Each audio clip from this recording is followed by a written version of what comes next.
가지 않느냐 내 죄를 자복하고 그 앞에 나가라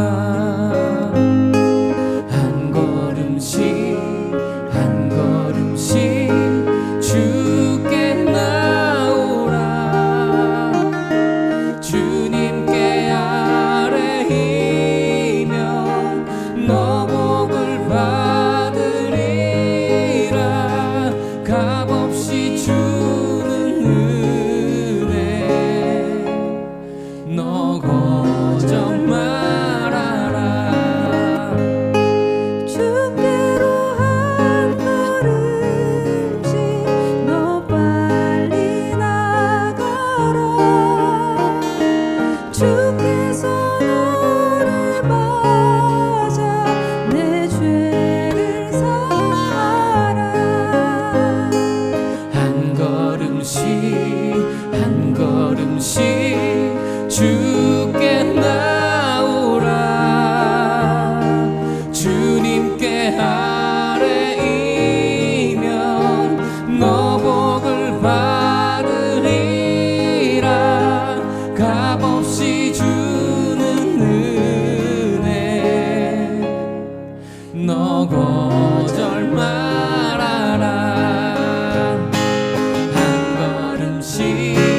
한 걸음씩 주께 나오라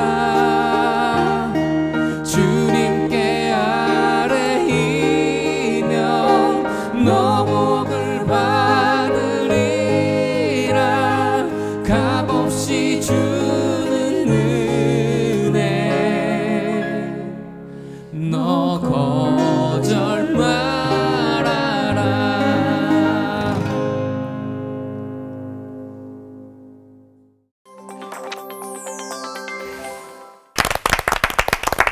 주께로 한 걸음씩 가까이 가고 있다고 생각을 했는데 성령의 열매를 우리 성경과 우리 삶에서 찾아보는 일이 쉽지만은 않은 것 같습니다. 그중에서 오늘은 양선에 대한 이야기를 나눠볼 건데요.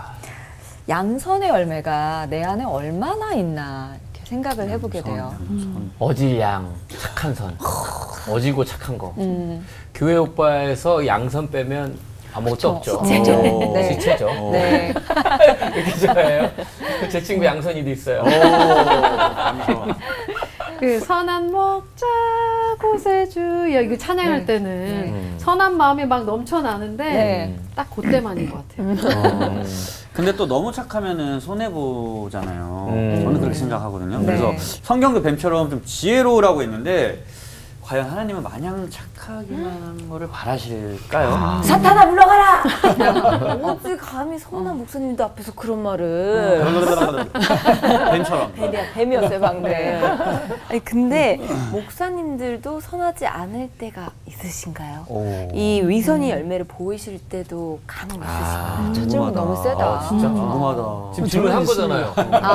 있다. 예. 솔직하게. 네. 아니 있었습니다.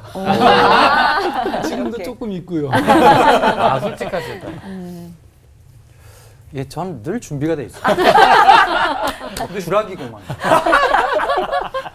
선하지 않을 준비가. 네. 똑같아요. 감사합니다. 어르신이 말씀해 이렇게 말씀해 주시니까 얼굴만 다르지 속은 비슷해요. 위로가 된다. 네. 단 뭐 더 노력하고 자아 통제, 자아 조절 을 더 해야죠. 네. 과연 양선으로 표현된 성령의 열매가 하나님의 성품, 진짜 무엇을 말하는지 설교에서부터 찾아보도록 하겠습니다. 박종순 목사님 설교부터 청해 듣겠습니다.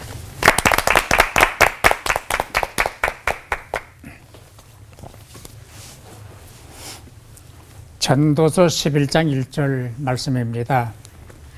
너는 내 떡을 물 위에 던져라. 여러 날 후에 도로 찾으리라. 라는 말씀입니다. 그 얘기하신 대로 어질고 착한 게 양선이거든요. 성경에 나오는 양선을 헬라 말로는 아가도 슈네라고 그럽니다. 선한 성품, 또 그런 행동을 양선이라고 그럽니다. 그리고 양선과 자비는 쌍둥이예요. 출처가 같습니다. 그 자비는 선, 관용, 너그러움, 친절을 의미한다고 합니다. 그래서 양선과 자비, 자비 양선은 동질성이고 그 출처가 같습니다. 하나님의 자비하심을 닮아야 양선이 가능해집니다. 하나 예를 들어 보겠습니다. 그 사무엘상 25장에 나오는 다윗, 나발, 아비가일 얘기인데요. 그 사울왕의 추격을 피해서 도망다니던 다윗이 어떤 날 그때 그 동네의 가장 큰 부자가 나발이라는 사람이었습니다. 아주 큰 부자였습니다. 사람을 보내서 내가 지금 어렵다. 좀 쫓겨다니는 신세인데 먹을 것도 부족하고 물도 적다. 좀 도와주기 바란다. 그랬더니 나발 이 부자가 웬 놈이냐 다윗이. 그럼 뭐하는 놈이냐. 나는 이름도 들어본 일이 없다. 그리고 주인을 배반한 놈을 우리가 왜 돕냐. 도울 수 없다. 물 한 방울도 줄 수가 없다. 딱 거절을 하는 거예요. 이 얘기를 고지고대로 가서 신부님군이 했습니다. 다윗이 화가 난 거예요. 600명 병사를 동원해가지고 나발을 죽였다고 쫓아갑니다. 이 소식을 나발의 부인이었던 아비가일이 듣게 됩니다. 혼비백산했습니다. 성경 보니까 이 소식을 접했던 아비가일이 떡 200덩어리, 포도주 2가죽 부대, 요리해서 만든 양 5마리, 곡식, 건포도, 무화과를 잔뜩 나게 싣고 다윗을 만나러 갑니다. 땅바닥에 엎드렸어요. 사무엘상 25장 18절 23절 보면은 급히 서둘러요. 막 급히 준비를 하는 거예요. 그리고 다윗을 만나자마자 다윗을 주라고 부릅니다. 주님이라고. 25차례. 사무엘상 25장 18절 30절 사이에서 25번이나 주여, 네, 주여, 주님께서 다윗을 주님이라고 부릅니다. 근데 그러면 손 못 대요. 주님이라고 부르는데 우리가 계속 주님하고 부르는데 주님께서 치겠어요? 못 치시는 거예요. 감동받은 다윗이 나발을 용서를 합니다. 근데 그 후에 나발이 세상을 떠나자마자 아비가일이 다윗과 결혼을 합니다. 왕비가 되는 거예요. 이 아비가일의 지혜로운 양선이 가족을 구원하고 훗날 왕비가 된다는 그런 기사입니다. 마태복음 25장 40절에 주님은 지극히 작은 자에게 행한 것이 곧 나에게 행한 것이라. 줄인 자에게 먹을 것을 주는 것, 헐벗은 자에게 옷을 입히는 것, 목마른 사람에게 마실 물을 주는 것, 병든 자를 돌보는 것, 그리고 옥에 갇힌 자를 찾아보는 것이 곧 나를 섬기는 것이다 라고 말씀하셨습니다.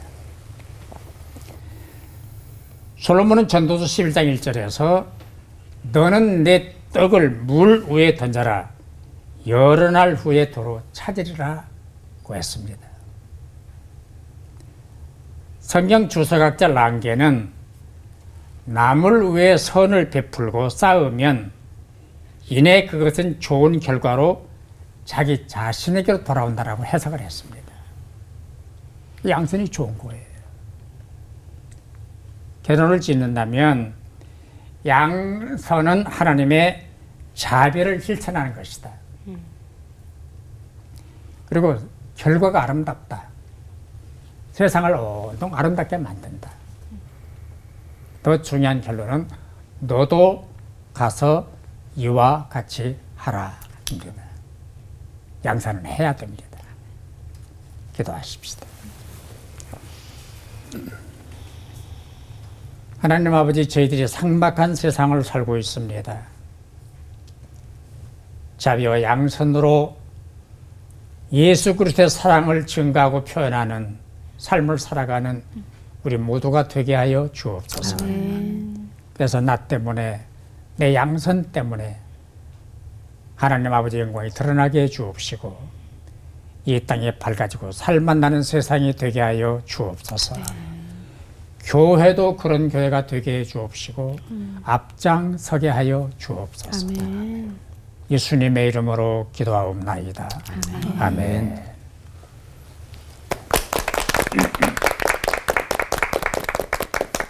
오늘 함께 나누고 싶은 말씀은 사무엘상 30장에 있는 내용들인데요. 다윗의 인생 속에서 아마 몇 번의 그 고비가 있었던 것 같아요. 사무엘상 30장은 어떤 내용을 담고 있냐면 블레셋으로 2번 정도 망명을 갖게 되는데 이 마지막 2번째 망명을 갖다가 겨우 먹고 살 수 있는 터전을 마련합니다. 그런데 이제 그 블레셋에 있던 많은 신하들이 결국 이 다윗이 배반을 하게 되고 결국 우리들을 등지게 될 거라고 얘기를 하고 쫓겨나게 되는 거죠. 겨우 이제 먹을 것 가지고 한 600명의 사람들을 돌보고 있던 다윗이 그 가족들이 있었던 이 시글락이라고 하는 동네로 한 3일 길을 오게 되는데요. 사람들이 오면서 얼마나 마음속에 근심, 현타가 오는 거죠. 그런데 그 시글락의 근처에 왔는데 자기 집에 불이 난 거예요. 집집마다. 그러니까 알고 보니까 아말렉 깡패들이 쳐들어와가지고 자식들, 아내들 싹 다 포로로 다 잡아가 버린 거예요. 사람들이 억눌린 감정이 그 현실을 보고 목 놓아 울게 되죠. 남자가 울면 이거 위험하거든요. 요즘 뭐 우는 분들이 많이 계시지만.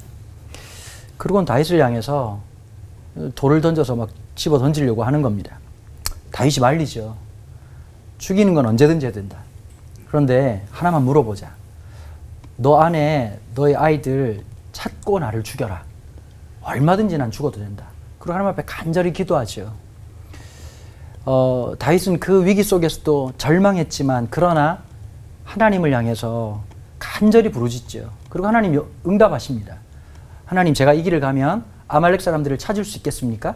그리고 우리 가족들, 우리 자녀들 다 찾을 수 있겠습니까? 하나님이 너무 단박에 응답해 주시는 거예요. 가라! 반드시 찾을 것이다. 근데 이게 문제가 뭐냐면, 그렇죠, 하나님 좀 그러시잖아요, 보면. 응답은 굉장히 쉬운데 방법을 제시하지 않거든요.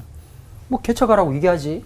내가 부동산 임대차 계약은 끝냈다. 이렇게 말씀하신 적은 한 번도 없으셨거든요. 걱정하지 마라. 내가 모든 걸 채워줄 테니. 그쪽으로 좀 디테일이 좀 떨어지세요. 근데 이제 길을 가다가 사람들이 또 한 200명도 지쳐가지고 또 나가 떨어져요. 그러니까 제가 보니까 성경에는 안 나오지만 그 행간에서 이런 느낌이 있어요. 누군가 이렇게 물어봤으면 어떻게 했을까요? 다윗, 우리가 가는 이 길 끝에 내 아내가 진짜 있는 거요? 우와. 마치 이삭이 아버지 다 있는데 어린 양은 어디 있습니까? 그 아빠가 너야 이렇게 말할 수는 없잖아요. 이게 현실인 것 같아요. 그런데 오늘 30장 11절에 보면 지금 이런 다급한 상황에서 어디로 가야 될지, 이 길의 끝에 내 꿈은 이루어질까, 뭐 G.O.D의 길 같은 노래 가사처럼 있는 상황에서 이렇게 얘기합니다. 무리가 들에서 애굽 사람 하나를 만나 그를 다윗에게로 데려다가 떡을 주어 먹게 하며 물을 마시게 하고 그에게 무화과와 뭉치에서 뗀 덩이 하나와 건포도 2송이를 주었으니 그가 밤낮 사흘 동안 떡도 먹지 못하고 물도 마시지 못하였음이니라. 그가 먹고 정신을 차리매. 여러분, 지금 길가에 버려져 있는 이 거린 한 명을 돌볼 수 있는 상황이 아니잖아요. 근데 다윗과 그에 함께한 사람들은 양선의 삶이라고 하는 게 몸에 깊이 새겨진 사람들 같아요. 양선은 선이라고 하는 것을 적극적으로 행동하는 거거든요. 공격적인 선. 그럼 우리는 선이라고 생각하면 어떠세요? 굉장히 방어적이고 이렇게 부드럽다고 생각하잖아요. 그러니까 늘 어떻게 음악 장르로 생각하면 발라드나 교향곡 정도로 생각하는데 락같이 메탈처럼 강하고 강력하게 움직이는 선을 양선이라고 표현하는 거예요. 다윗이 지금 안 보일 수 있어요. 여러분 지금 내 길이 바쁜데 무슨 옆에 있는 거린이 보이겠어요. 근데 그 사람의 굶주림과 그 사람의 아픔을 볼 수 있는 그 놀라운 은혜. 근데 물론 여러분 쉽게 감동하지 마십시오. 지금 어떤 길이라고요? 내 가족 찾으러 가는 길이에요. 그런데 하나님은 그 사람을 통해서 그 길을 찾게 하시거든요. 알고 보니까 이 사람이 아말렉 사람들에게 노예로 잡혀 있었던 이집트 사람이었어요. 근데 자기가 병이 드니까 이 아말렉 사람들이 그냥 버려버린 거예요. 그러고 있다가 이런 일을 당하고 나니까 얘기를 해주는 거죠. 최초의 내비게이션. 야, 기가 막히게 아말렉까지 찾아가게 하는 거예요. 가봤더니 게임 끝난 거예요. 전쟁할 필요도 없어요. 아말렉 애들이 너무 흥분해가지고 우리 주님 말고 다른 주님을 얼마나 많이 마셨는지 게임할 필요도 없이 그냥 뭐 전쟁 해볼 것도 없이 가족과 아내뿐만 아니라 전리품을 엄청 챙겨서 돌아오게 됩니다. 저는 양선은 하나님이 우리의 삶을 인도해 나가시는 놀라운 방법이라고 생각합니다. 선을 행한다는 것이 되게 바보스럼처럼 생각하고 계산해보면 멍청한 짓 같지만 하나님은 양선이라고 하는 방법을 통해서 우리의 인생 길을 인도해 나가시는 거예요. 결론적으로 말씀드리고 싶습니다. 여러분 길이 보이지 않습니까? 말씀을 순종하십시오. 선을 행하되 적극적으로 공격적으로 행할 때 하나님이 우리의 인생에 진짜 목자 되시는 것을 받아 누릴 수 있는 놀라운 축복이 양선에 있다고 생각합니다. 기도하겠습니다. 하나님, 선을 행하기가 참 주저스러울 때가 너무 많습니다. 바보놀이 하는 것 같고 사람들이 참 우습게 볼 것 같아 두려울 때가 많습니다. 사람들의 시선과 상관없이 주님이 원하시는 그 삶을 공격적으로 살아갈 수 있도록 은혜를 허락하여 주옵소서. 주님을 신뢰하는 그 믿음으로 한 걸음 한 걸음 저벅저벅 믿음의 부르심 앞에 살아갈 때 우리의 길이 되시고 우리 인생 길에 빛이 되신 놀라운 은혜를 누리게 하여 주옵소서. 감사드리며 예수님 이름으로 기도합니다. 아멘. 아멘. 옆 사람하고 인사하시죠. 예, 여러분 뵙게 돼서 반갑습니다. 좀 이렇게 이 성령의 9가지 열매를 좀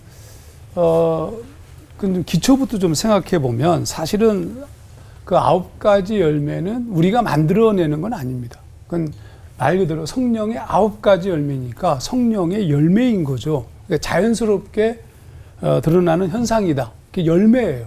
그래서 이 말씀을 이 성령의 9가지 열매를 하고 난 다음에 얘기한 다음에 이렇게 했습니다.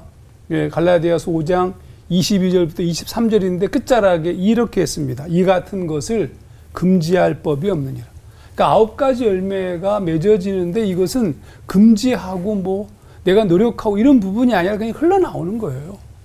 앞에서 목사님들이 말씀하셨던 그 얘기는 그냥 흘러나온 거예요. 노력한 게 아니에요, 사실은.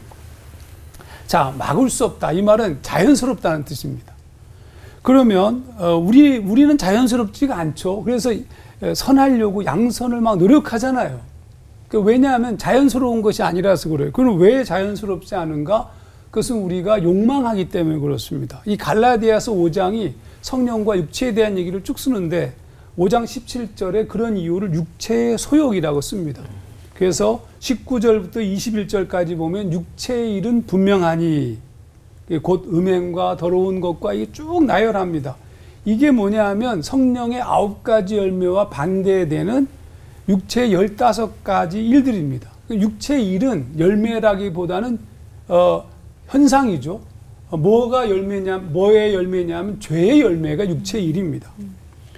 자, 그러면 이제 우리 자신을 좀 돌아볼 필요가 있어요. 그럼 우리는 지금 자연스럽게 열매를 맺고 있느냐 아니면 육체의 일들을 하고 있느냐를 보면 알아요. 다시 반복하지만 이 9가지 열매는 우리가 노력할 영역이 아니다. 그러므로 우리가 이것을 얻기 위해서 뭐 착하기 위해서 노력하고 애쓰는 부분이 아니에요. 이거는 사실은 누구나가 뭐 예수를 믿지 않아도 할 수 있는 일이지만 사실 예수를 믿는 자들에게는 이게 자연스럽게 흘러나오는 부분이죠. 그래서 갈라디아서 5장 16절 말씀에 너희는 성령을 따라 행하라 그리하면 육체의 욕심을 이루지 아니하리라 이렇게 말씀하셨습니다. 노력이 필요하지만 사실은 성령의 통치가 더 필요하다는 뜻입니다. 크리스찬의 위기는 뭐냐 하면 노력에 있어요, 사실은. 그러니까 내면의 근본이 바뀌지 않은 채 성령의 임재를 통한 성령의 열매로 양선이 흘러나오는 것이 아니라 노력하는 게 문제예요. 노력한다는 것은 위선이 될 수 있거든요. 사실 굉장히 위험합니다. 그러니까 언제나 내 안에 욕망을 주시하고 겉으로 드러난 나의 행위적인 것에 속아서는 안 되는 겁니다. 찬찬히 읽어보면 알 수 있지만 이 성령의 열매로서 이 9가지는 사실은 하나님의 성품입니다. 하나님의 성품을 9가지를 얘기하면 그게 전부 뭐 틀림이 없죠. 그런데 성경에 등장하는 하나님의 성품의 첫 번째가 뭐냐? 그게 하나님은 선하시다라고 말씀하시는 선입니다. 선. 이 선하심, 선이 헬라어로 아가도스네입니다. 아가도스네. 영어 NIV 같은 경우는 goodness라고 표현했어요. 이게 선이죠. 또 주님께서도 마가복음 10장 18절에 하나님 한 분 외에는 선한 이가 없다라고 말씀하시면서 형용사 아가도스를 썼어요. 구약에는 수없이 많이 하나님의 선하심에 대한 고백을 하고 있는데 그 하나님의 대표적 존재를 표현하는 단어가 선입니다. 자, 그러면 우리가 하나님을 깊이 알아가고 성령을 쫓아 살아갈 때 우리는 당연히 9가지 열매를 맺을 수밖에 없고 그 대표적인 것이 선함, 양선입니다. 양선이라고 번역을 했어요. 근원적인 선이죠. 그래서 어둠, 곧 죄에 있던 우리가 하나님의 자녀, 곧 빛의 자녀가 되었을 때 드러나는 열매가 이 선, 양선, 착함입니다. 에베소 말씀을 읽어볼게요. 에베소서 5장 8절 9절 너희가 전에는 어두움이더니 이제는 주 안에서 빛이라 빛의 자녀들처럼 행하라. 빛의 열매는 이게 성령의 열매입니다. 모든 착함과 의로움과 진실함에 있느니라. 여기서 모든 착함이 파세 아가도스네. 모든 착함, 모든 선함. 그러니까 이게 자동적으로 열매를 맺을 수밖에 없어요. 그것을 바울이 이렇게 표현했습니다. 로마서 15장 14절 내 형제들아 스스로 선함이 가득하고 모든 지식이 차서 능히 서로 권하는 자임을 나도 확신하노라. 그러니까 선함은 대표적 성품이에요, 사실. 그 선함에서 좀 줄여서 셋으로 줄이면 에베소서 5장 말씀처럼 착함과 의로움과 진실함이고 이걸 더 넓히면 9가지 열매로 등장하게 되는 겁니다. 그러니까 우리가 예수를 제대로 믿었다면 두말할 것 없이 선한 그리스도인이 돼요. 우리가 선하면 당연히 9가지 열매가 자동적으로 드러나게 되는 겁니다. 선한 사마리아인, 성경에는 선하다는 말을 쓰고 있지는 않지만 사마리아인의 행동을 보면서 그걸 선하다고 표현한 겁니다. 사실 우리가 이 세상에서 진짜 하나님의 성령의 감동을 통하여서 하나님과 일치가 이루어져서 진정한 선한 존재, 즉 하나님의 선을 담게 된다면 당연히 9가지 열매는 당연히 맺어지는 것이고 그런 맺어진 사람이 이 세상을 걸어가면 세상은 뒤집혀지는 거죠. 이 세상이 위기이고 크리스찬이고 비난을 받는 이유는 근본적으로 선하지 않기 때문이고 선을 위장하고 내면적 선은 사라진 채 행동하기 때문입니다. 선한 사마리아인 얘기로 하자면 겉으로는 제사장과 레인이지만 아무도 보지 않을 때 그들은 이기적 욕망의 존재였을 뿐이기 때문에 그래서 엉망진창이 된 겁니다. 그러므로 양선, 선을 노력하는 거 아닙니다. 성령의 하나님의 통치를 온전히 받게 되면 자동적으로 선이 흘러나올 겁니다. 그리고 선에 의해서 9가지 열매가 퍼져 있는 상태로 드러나게 될 겁니다. 그러므로 물어봐야 돼요. 나는 본질적으로 선한가? 아까 뭐 두 분 목사님 말씀하신 다윗의 얘기나 등등 얘기를 보면 본질적 선함이에요. 그냥. 기본적으로 성령의 열매가 맺혀져 있는 사람입니다. 그러므로 선한 것을 추구하지 말고 하나님을 추구해야 돼요. 하나님으로 채워지고 하나님의 성품을 닮아가기 시작하면 당연히 선함으로 드러나고 아멘. 9가지 열매는 맺혀지는 겁니다. 아멘. 기도하겠습니다. 하나님 아버지, 우리를 늘 선하게 보신 하나님. 우리가 정말 못되고 잘못되고 매번 배신을 반복하더라도 한 번도 우리를 악하게 보지 않으시고 선하게 보시며 대하신 하나님 사랑하고 찬양합니다. 우리도 매일매일 새롭게 변화되어 하나님의 성품을 닮은 온전한 존재가 되게 하시옵소서. 아멘. 예수님 이름으로 기도하옵나이다. 아멘. 아멘.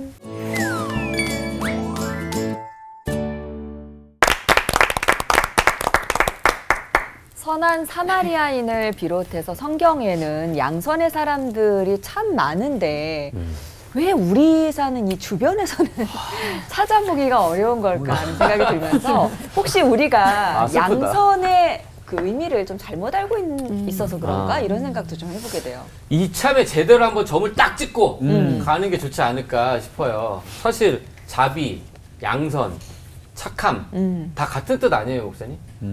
이거를 굳이 자비도 베푼다는 표현할 때 쓰는 거고 또 선을 행한다는 양선이라는 표현을 이렇게 갈라놓고 그거를 그렇게 구분해 놓고 열매를 맺으라는 이유가 뭐가 있을까요? 순서를 정해줘요.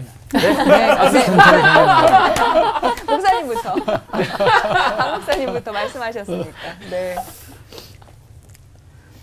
그 누누이 말씀들을 같이 나눴습니다만은 뭐 자비, 양선, 사랑 하나님의 품성이에요. 하나님 다 가지고 계시고 그런데 이제 굳이 좀 구분을 한다면 자비는 내적인 품성이라 볼 수 있고 내적인 거 그리고 양선은 외적인 거 그래서 드러난 현상 혹은 상망 이렇게 얘기할 수가 있겠고요. 자비로운 사람이 양선을 할 수가 있어요.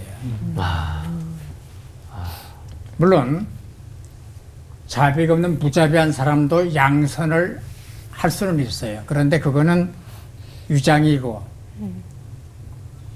위식이고 포장이고 본연의 마음이 아니잖아요. 그래서 저는 그렇게 봐요. 자비와 양선을 합해야 착함이 된다. 선함이 된다. 자비가 표현되는 게 양선이라면은 둘이 합해야 착함이 되잖아요. 선하심이 되는 거고. 저는 그렇게 생각을 합니다. 딱 이해가 되네요. 목사님 얘기 딱 들으니까요. 그 운동에 접목할 수 있을 것 같아요. 목사님 아까 설교하신 말씀하고 똑같은데 겉근육이 있고 속근육이 있단 말이에요. 겉근육은 되게 좋은데 속근육이 안 좋은 사람들이 몸은 막 프로필 찍을 수 있는데 허리 아픈 사람들이 있어요. 왜냐하면 코어 근육이 없기 때문이거든요. 사실은 우리가 신앙에 어떤 누구를 기부를 하고 어떤 좋은 일이 사람들한테는 이슈가 될 수 있겠지만 목사님 금방 주셨던 말씀처럼 자비라고 하는 내 영혼에 진짜 코어가 있어야 그걸로만 끝나는 게 아니라 내 외적 밸런스가 양선으로 드러난다는 것이죠. 그래서 이건 굉장히 중요한 것이고 저는 하나님의 성품이라고 하는 게 하나하나 따로 떼놓는 것이 아니라 반드시 함께 이루어져서 그 모든 것이 하나님의 아름다우심, 참된 선을 이루는 거기 때문에 우리가 진짜 함께 공부하고 또 알아가고 주님 앞에 더 가까이 나아가는 그런 놀라운 은혜가 그런 하나님과의 아름다운 케미가 있었으면 하는 생각이 듭니다. 혹시 25년 운동은 그게 이쪽으로 해석하는 은퇴하면 제가 이제 피트니스 쪽으로. 네. 네. 하 목사님은 또 어떻게 설명하실까요? 네, 뭐 두 분 말씀이 뭐 오르시니까 네. 뭐 제가 덧붙이기가 좀 그렇긴 한데 굳이 덧붙이자면 하셔야 됩니다, 목사님. 네. 자비는 헬라어로 크레스토테스입니다. 이게 어떤 거냐면 좀 유용하다. 영어로는 useful 이런 뜻이에요. 거기에서 뭐 그래서 행위적 개념이 좀 있어요. 친절 이런 혹은 인자 이런 부분들이 요런 의미가 좀 있습니다. 그래서 선한 것에서 흘러나오는 것들의 어떤 그 유용한 행위적 측면이 실제적인 자비로, 그러니까 선함은 사실은 양선은 좀 뭉뚱그려진 의미가 좀 있어요. 근데 이제 자비는 구체적으로 이렇게 베푸는 개념을, 그러니까 양선을 베푼다는 보다는 자비를 베푼다라는 표현이 더 쉽잖아요. 네. 왜냐하면 행위적 측면이 있어요. 그래서 만약에 누구에게 이렇게 뭘 도와준다, 물건, 이건 자비를 베푼다잖아요. 선을 행한다, 그럴 땐 약간 좀 큰 그림이고 그 정도로 구분할 수 있지 않을까. 네. 지혜왕 솔로몬도 의인은 양선을 실천하는 자다 이렇게 잠언에 기록하고 있는데요. 착하고 어진 성품뿐만 아니라 이웃들에게 선행을 베풀면서 살아가는 것까지 포함하는구나. 오늘 참 얘기를 들을수록 갈 길이 멀고 첩첩산중이구나 이런 느낌이 듭니다. 그래서 준비했습니다. 성령의 도우심으로 챙겨가자. 양선할 때 얻는 것들을 알기 위한 질문 타임! 질문 드리도록 하겠습니다. 이 양선의 열매를 알려면 우선 하나님의 이 선하신 성품부터 짚고 넘어가야 할 것 같아요. 그래서 우리 박종순 목사님께 또 질문 드려보도록 하겠습니다. 이 하나님이 선하시다는 게 왜 이렇게 중요한 건지 궁금하고요. 그다음에 한낱 인간인 우리가 하나님의 이 선하심을 어떻게 쫓아가죠잉? 이 망했나? 나하고 유감이 있어요. 목사님 대본에 이렇게 돼 있습니다. 이게 저분이 잘못하신 겁니다. 어려운 것만 골라가지고 아주 근본적인 걸 예, 항상 좀 딱 짚어달라고. 코가 그렇죠. 그 히브리 4장 15절 보면은요, 우리와 똑같이 시험을 받으시니로되 죄는 없으시니라 그랬어요. 죄 있는 사람은 선하지 않습니다. 범죄자를 선한 사람이라고 못하잖아요. 못합니다. 그래서 하나님만 절대 선이시고 인간은 상대 선을 가지고 있고 비교적 선한 사람, 비교적 악한 사람, 아주 악한 사람, 아주 선한 사람. 하나님의 본 성품이 그 선이잖아요. 하나님이 선하시다, 예수님이 선하시다라고 하는 것은 죄가 없기 때문이에요. 만약에 예수님이 히브리 4장 말씀대로 죄가 있다면 선한 분이 아니죠. 우리와 똑같은 분이죠. 그 하나님의 지고 선이 십자가의 죽으심으로 나타난 거예요. 그 최고의 선이 뭐냐고 물으면 십자가다. 그 이상도 이하도 없다. 라고 말할 수가 있겠고요. 내가 하나님이 선하심을 찾아가려면은 쉽게 선한 사람이 되려면 전 두 가지로 봐요. 하나는 예수 그리스도의 십자가의 보혈로 씻어야 돼. 그 계시록 보면은 어린 양의 피로 희게 씻었다 그랬거든요. 우리가 피로 씻는데 어떻게 옷이 휘어집니까? 빨개지죠. 예수의 피는 희게 만드는 거예요. 죄를 없애는 거예요. 그래서 예수님이 십자가의 피로 씻어야 선한 사람이 될 수 있고, 두 번째는 말씀으로 날마다 자기를 씻어야 돼요. 날마다. 한 번이 아니에요. 그래서 설교를 날마다 들어야 되고, 올포원이 필요하고, 부흥회가 필요하고, 말씀 사경회가 필요하고, 말씀을 읽는 게 필요하고, 큐티가 필요하고 말씀으로 씻어야 된다. 그렇게 생각을 합니다. 제 영혼의 샤워는 일주일에 한 번이었던 것 같아요. 좀 자주 하시는 걸로. 자주. 네. 이번엔 강은도 목사님께 질문을 드려볼게요. 강은도 목사님은 좀 우리 편을 들어주실 것 같기도 한데요. 네. 하나님이 보시기에 좋은 것을 따르라고 하는데 하나님이 보시기에 좋은 것과 우리가 보기에 선한 것 왜 이렇게 다를까요? 어떻게 하면 일치시킬 수 있을까요? 보통 이제 그 너희가 어린아이 같지 않으면 이렇게 얘기할 때 되게 오해하는 게 애들은 순진하다라고 생각하잖아요. 전혀 그렇지 않습니다. 제 딸아이가 3살 때쯤이었는데 얘가 껌을 너무 좋아하는 거예요. 그래서 안 되겠다, 이게 치아도 이상해질 수 있다 그래가지고 껌을 안 줬단 말이에요. 그래서 제가 하루는 껌을 씹다가 집에 들어왔어요. 딸아이가 3살짜리 애가 아빠 뭐 먹어? 그러는 거예요. 그래서 제가 또 분명히 껌을 먹으면 달라 그럴 것 같으니까 이제 그 거짓말을 하려고 하는 게 아니라 이제 전체적인 의의를 위해서 숨겼죠. 안 먹는데? 그랬더니 나보고 해보래요. 3살짜리. 그러니까 제가 잘 숨겼어요. 했는데 그 다음에 상상하지 못하는 일이 벌어졌어요. 손가락이 들어오더니 내시경을 시작했어요. 손가락을 빼더니 하는 말이 분명히 껌 냄새가 났는데 그럼 애들은 절대 순진하지 않습니다. 애기들이 뭘 달라 그러면 울죠. 네. 그 엄마하고 대화가 안 되죠. 엄마는 밥을 주려고 하고 애는 과자를 먹으려고 그러고. 여전히 우리 그렇죠.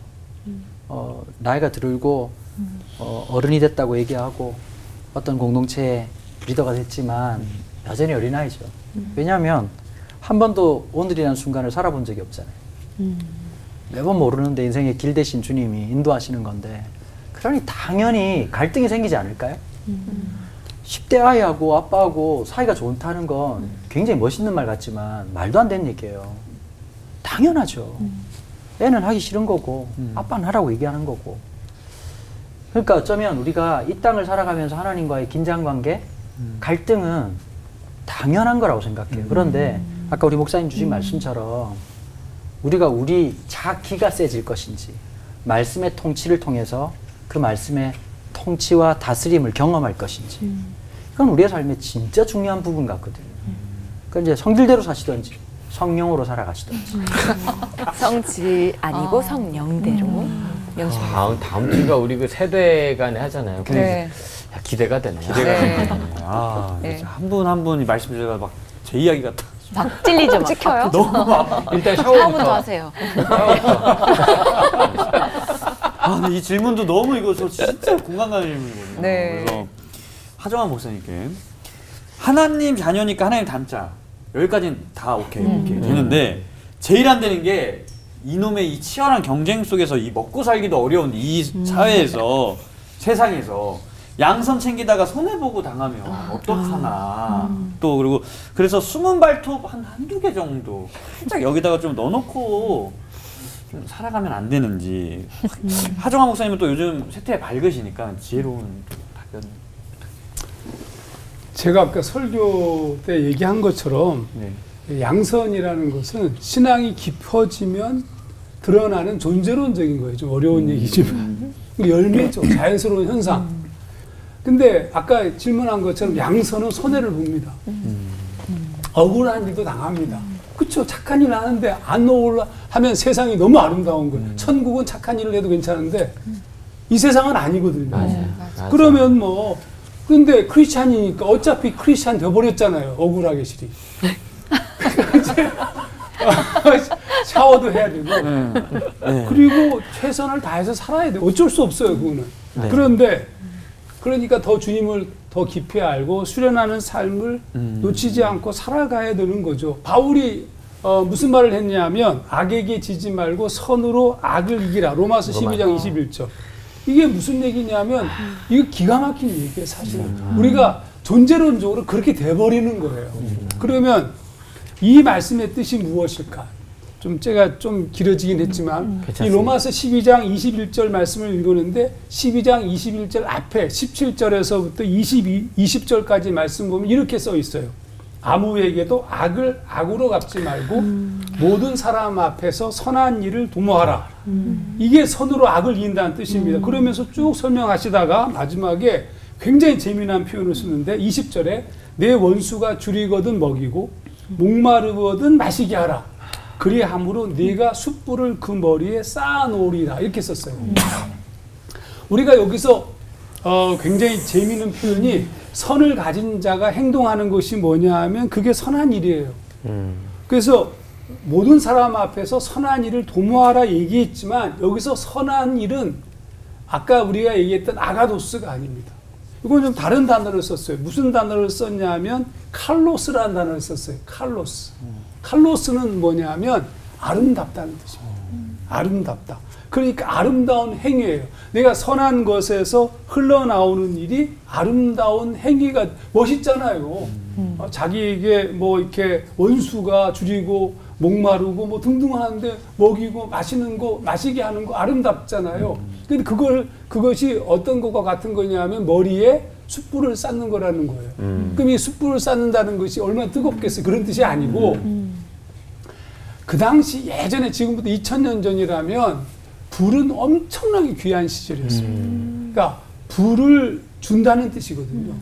그러면 불씨를 구하기도 힘든 시절에 불을 준다는 것은 최대한의 호의를 베푼다는 뜻이에요. 그 말 자체가. 그러니까 그와 같은 아름다운 행동을 통해서 사람들에게 선한 것을 끼칠 수밖에 없다는 뜻입니다. 예수를 믿으면 선해져요. 잘 믿으면. 잘 안 믿으면 이상해져요. 그러니까 선해진 현상이 뭐냐 하면 선이 자연스러워져요. 그리고 그 행위가 아름다워요. 그래서 하나님의 사람들은 선한 일을 행하는데 그냥 아름다워요 보면. 막 왜 아름다우냐면 선한 것이 흘러나오는 거니까. 그래서 걱정하지 마세요. 그냥 지금 만약에 좀 억울하잖아요.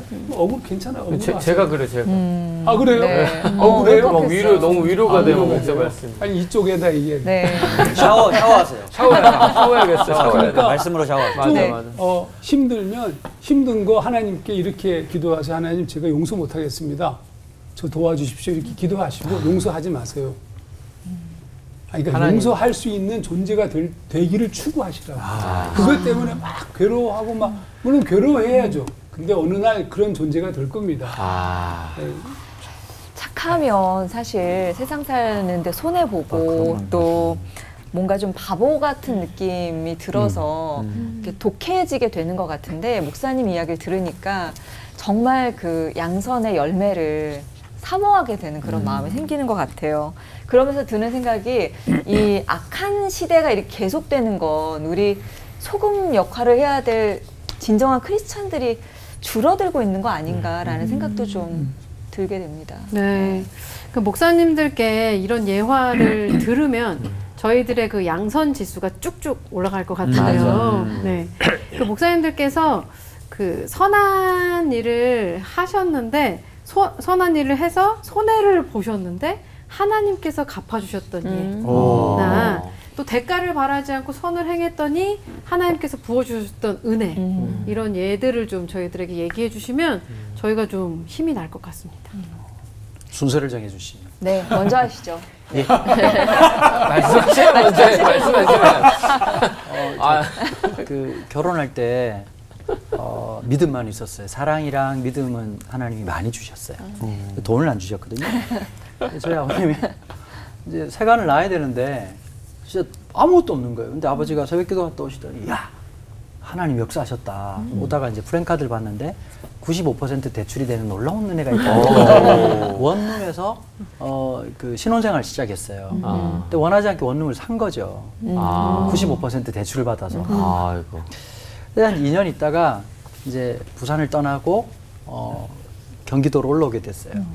제가 처음으로 누군가에게 이렇게 전월세를 저희가 돈이 너무 많이 대출을 해가지고 전세가 안 되더라고요. 월세로 이제 해야 되는데 어떤 일이 벌어졌냐면 그 월세를 한 40개월을 안 내신 거예요. 40개월을. 그때 이제 제가 조금 멍청했던 거죠. 착한 게 아니라 이건 양선이 아니라 멍청했던 거예요. 한 2달을 안 내면 뭐 이렇게 내용 증명을 띄운다든지 해야 되지. 그럼 제가 제 생각을 한 거예요. 저 사람이 얼마나 힘들면 저럴까. 나도 없는데. 40개월. 그때가 반지하 살 때였단 말이에요. 저는 이제 국가가 못하는 복지 혜택을 준 거죠. 그리고 이제 그걸 팔아야 됐었어요. 왜 그랬냐면 제가 이제 월세를 20만 원을 받았거든요. 그리고 이자를 25만 원을 냈어요. 그러니까 머리가 나쁜 거죠.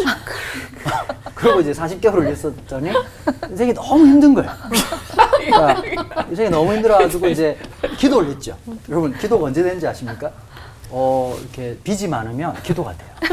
갑자기 사는 게 너무 고달파지고 그걸 왜 샀을까부터 시작해가지고 막 기도를 했는데 팔린 거예요. 대박이 뭐냐면 이분이 안 나간 거예요. 제가 충분히 이제 공지를 하고 알려드리고 당신이 힘든 거 알겠으니까 그냥 나가시라고. 제가 40개월을 안 받은 거니까 나가시라고 했는데 못 나가겠다, 갈 데가 없다. 그러고는 제가 이제 그 하나님이 설상가상 이런 게 있더라고요. 보니까 40개월을 그렇게 발라당 힘들게 하시더니 계약을 했는데 계약금을 제가 도로 물려주게 생겼단 말이에요. 아이고. 우와. 그날 제가 해운대 바닷가를 갔습니다. 홍해처럼 느껴지더라고요. 이걸 쪼개시나. 그러고 근데 저희 아버님이 다 그 얘기 하시더라고요. 보니까 야 이래도 저래도 하나님 인도하시니까 너무 열받지 마라. 야. 네, 그러고는 이제 재판을 하게 된 거예요. 이분이 이제 나가셔야 되니까. 근데 제가 이제 그분도 이렇게 좀 뭐라 그럴까요? 치밀하진 않은 분이었어요. 왜냐하면 카톡이나 이런 걸 다 제가 이제 복사를 해가지고 이제 재판에 갔는데 판사가 쭉 읽어보더니 그분을 나가시라고 하더라고요. 저보고 이렇게 딱 묻더라고요. 첫 번째 얘기가 너무 상처가 됐어요. 목사님이시죠? 목사님이시죠? 그러는데 갑자기 이제 그 순간 이제 열받았던 게 구조적으로 잠재워지더라고요. 네, 그랬더니 목사님 이런 케이스가 많은데 그냥 아무리 저 사람 해봐야 법적으로는 이기시지만 못 돌려받으실 거라고. 그 내가 그랬어요. 그때 내가 너무 멋진 말을 했어요. 난 돈은 괜찮다. 근데 사과를 받았으면 좋겠다. 그때 왜 그런 말을 했는지 모르겠어요. 그리고 목사님 너무 잘하셨다고. 참 목사님 같은 분이 계셔서 고맙다고. 다시 들어오라 그랬더니 들어오더니 되게 뭐라 그러시는 거예요. 당신 이게 지금 전부 다 잘못이고 이게 굉장히 복잡한 문제고 당신이 큰 잘못한 거 아니야. 그러니까 갑자기 이제 뭐 변명을 하는데 이렇게 문자 보내신 적 있냐고 그러니까 증거를 제시했던 걸 보여주시더라고요. 그러더니 내가 지금 판결을 내릴 건데 정확하게 따르라고. 진심 어린 사과를 하라고. 근데 그분이 일어나가지고 미안해요. 그랬더니 갑자기 판사가 소리를 지르시는 거예요. 여자분이잖아요. 진심 어리게 하라고. 멋있다. 근데 제가 그때 돈은 어마무시하게 손해를 보고요. 그래서 3년 동안 여러분 제가 진짜 열심히 집회를 다녔습니다. 빚 갚으려고. 빚을 갚아야 되니까. 여러분 땅끝 해남마을이 멀지 않았어요. 근데 그때 그 판사가 했던 그 한마디가 저한테는 너무 큰 감사였고 그날 그 재판 끝나고 난 다음에 우리 가족들 모여가지고 아이스크림 하나씩 탁 먹으면서 야 우리 진짜 멋있다. 아버지하고 같이 있으면서 그래 돈이 없지 믿음이 없냐? 그랬던 그날의 추억이 갑자기 떠올랐습니다. 그래서 이 자리에 목사님을 하나님이 세우신 것 같아요. 아무리 생각하면 본전 생각이 납니다. 저도 얘기를 듣는데 왜 이렇게 아쉽죠? 좀 아쉽네요. 네. 다음은 네, 뭐 저도 사실은 좀 뭐 억울한 일이 좀 있죠. 원래 제가 저희 집안이 우리 위에 할아버지 뭐 등등이 좀 잘 살았답니다. 지역은 말하지 않겠습니다. 그래가지고 이제 근데 우리 아버지가 술 중독자시잖아요. 그래서 저한테 재산이 넘어오지 않고 잠깐 누가 좀 맡아주셨어요. 그리고 내가 미성년자에서 벗어나면 주시겠다고. 그래서 이제 실제로 이제 그 밭과 뭐 등등은 우리 어머니가 다른 사람들한테 친척들한테 경작을 줬습니다. 그리고 그렇게 시간이 많이 지났어요. 제가 이제 목사 안수 받고.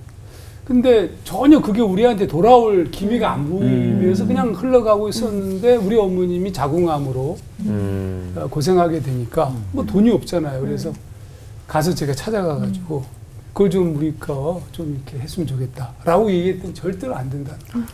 왜요? 절대 아니 하여튼 뭐 자기네가 뭐 20년 몇 년 경작했기 때문에 자기들 소유다부터 시작해가지고 그래서 저희 어머님한테 가서 얘기했어요. 그 꽤 많은 재산입니다.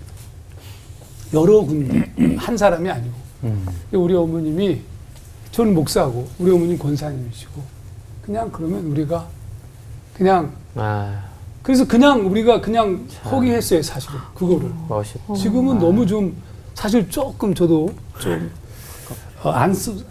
사실은 좀 속은 안 쓰리진 않습니다. 그런데 멋있다. 근데 좀 이상한 게 있어요. 우리 어머니가 그러면 돈이 많으셨느냐? 아니죠. 우리 어머님이 돌아가실 때 남겨주신 재산이 300만 원이 전부예요. 어머니 살던 전셋집이 300만 원짜리 전셋집이었어요. 그러니까 저는 외아들이고 아무것도 없잖아요. 다 끝난 거 아닙니까? 근데 놀라운 일이 생겼습니다. 그게 뭐냐면 평안입니다. 우리 어머니에게도 자궁암으로 죽음에 앞둔 분이셨지만 우리 어머니에게 하나님이 평화를 주셨고 또 저에게도 하나님이 평화를 주셨습니다. 무슨 얘기냐면 지금 제가 이렇게 평안하게 근사하게 살 수 있는 결정적 요인은 여기 있다고 봅니다. 그거 다 포기하고 뭐 그분들 다 돌아가셨습니다 지금.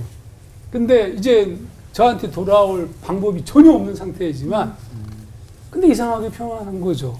가진 것도 없는데. 저는 이게 하나님이 우리에게 주시는 은총이라고 봐요. 우리가 손해보고 우리가 포기하고 그러면 아이스크림 먹게 돼요.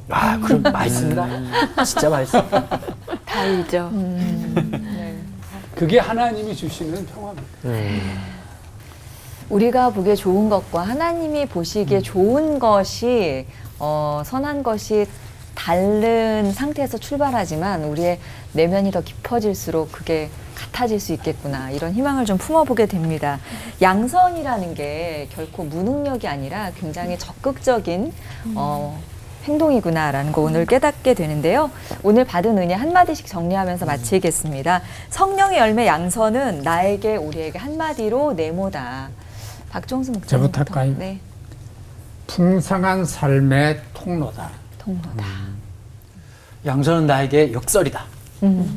목사님 말씀하신 것처럼 이게 손해 보는 것 같은데 손해가 아니라 훨씬 많이 남는 장사 같다는 생각이다. 하나님의 놀라운 축복. 아까 목사님 말씀하신 것처럼 진짜 그 하나님 백성으로서 누릴 수 있는 플렉스. 돈으로 하는 게 아니라 그 평안이라고 하는 기쁨. 그리고 왜 사냐고 묻지요. 한마디 하고 보낼 수 있는 여유. 시처럼 노래처럼 살 수 있는 하나님의 놀라운 역설이 양선이라고 생각합니다. 성령의 열매 양선은 나에게 자연스러움이다. 자연스러워 싶어진다는 뜻입니다. 자연스럽고 싶고. 예. 자, 우리 올포원 가족분들은 어떤 은혜 받으셨는지? 양선은 한마디로 들으셔야게 나비 효과다. 다음 주에 할 건데요. 나비 효과다. 양선이라는 나비 이 날개짓을 통해서 정말 더 많은 일들이 일어나지 않을까. 그래서 오늘도 나비 날개짓을 해야겠다 생각이 듭니다. 네. 양선은 나로부터 시작하자. 좋네요. 네. 저는 샤워다. 그거밖에 목사님 해주신 말씀. 네. 크게 나와요. 네. 매일 씻지 않는 맞아. 냄새가 나니까 말씀을 맨날 샤워를. 아까 냄새 좀 나더라고요. 그러니까 지금 뭐 향수로 뭐 이거는 세상의 돼. 향수로 이게 이거 안 돼, 안 돼. 은혜로 샤워하면 돼요. 네. 양선은 나에게 둘러싸인 거울이다. 오. 네, 손 한 번 내밀어 줄 뿐인데 양쪽을 이야. 보면 저한테 다 오. 얘기해 줄 것 같아요. 멋지네요. 그런 네. 마음으로 양선을 펼칠 수 있을까요? 자, 오늘 끝인사는 선을 행할 때 찾아오는 놀라운 은혜를 사모하면서 마치도록 하죠. 네. 선하신 하나님의 그 능력, 그 은혜로 하나 되는 시간. 올보.